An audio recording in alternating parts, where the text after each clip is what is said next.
Hi folks, we're going to take a look at number 5 from the more optimization sheet. Okay, so here we've got again an area that's being fenced, but not quite wholly on two of the sides. Okay, so we've got 30 meters of fencing that's enclosing 1, 2, 3, 4 parts. Okay, these two are the same, so might as well give them a name. Okay, and these two parts are also the same, so Y and Y.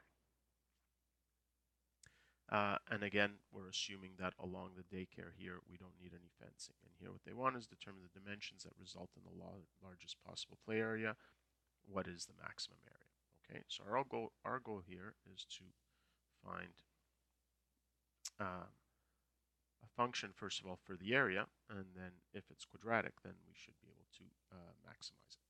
Okay, now there's a couple of ways you can do this here. You can either split this up into two parts, okay? Or the other way is to think of the area of this whole square, x times x, and then you'd have to find a way to subtract the area of that small part.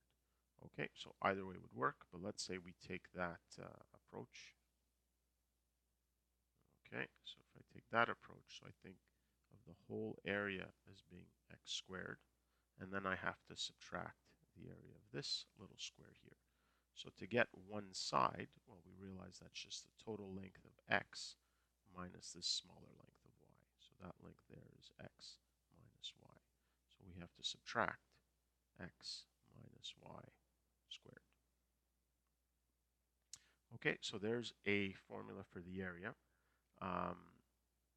Now, of course, we've got two variables here, so we'll have to use the fact that we've got 30 meters of fencing.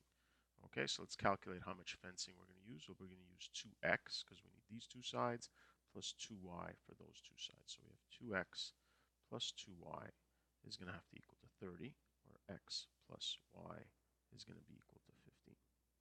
Okay. Now, we might want to put this directly into the equation. You might notice here, though, that if you were to expand that binomial, the square of that binomial, you're going to end up with an x squared, and then with subtraction in front of it. So you'll have an x squared minus an x squared. So it might be worthwhile actually expanding this and simplifying first, okay, as opposed to inputting the um, equation for one of these variables. So let's do that first. So x squared minus, make sure you keep everything in brackets. So let's square this binomial. So square the first, okay, square the last, okay, and 2 times the product of first and last, so minus 2x times y. Okay, and when we simplify this, we see that, x squared minus x squared is 0. Here we've got a positive 2xy. And then here we're left with minus y squared. Okay. Now, if you look at this first equation, it would have made more sense to replace the y variable. Now that we've simplified it, looks like it makes more sense to substitute the x variable. So that's what I'll do here. So x is 15 minus y, and I'm going to substitute that into this equation. So 2 times, instead of x, 15 minus y, times y, and then minus y squared. Okay, so here we've got 30 minus 30y is a 2, and then also multiplying the y, so 30y, and then here we've got minus 2y squared, and then another minus y squared. So when we simplify this, we put the y squareds first, so negative 2 minus 1, so negative 3y squared plus 30y. And now we have a fairly simple function that we can maximize. Okay, so we're going to maximize a, and the variable that we're using is the length of that smaller side. Okay, so let's go ahead and do that.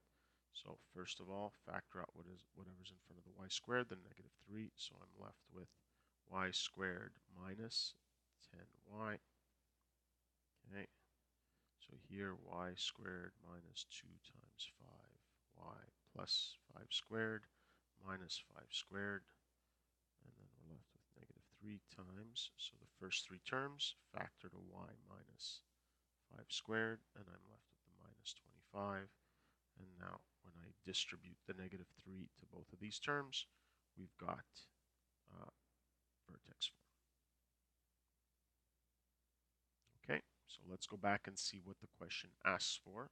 The first thing that they want is the dimensions, and then they want the maximum area. Well, the maximum area we can read right off the equation. So this k value here represents the maximum y value, which of course is our area now. So we can just put that down right away. Maximum area is 75 meters squared. Okay, and now for our dimensions, well, we know that the y value that gives us the maximum area is given by our h here, 5. So here y is going to be equal to 5 meters.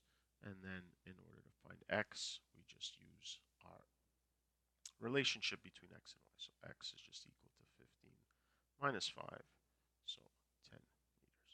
Okay, there we have it. So just pan out so you can see, whoops, sorry about that, see the whole solution. Okay, and that solves this problem here.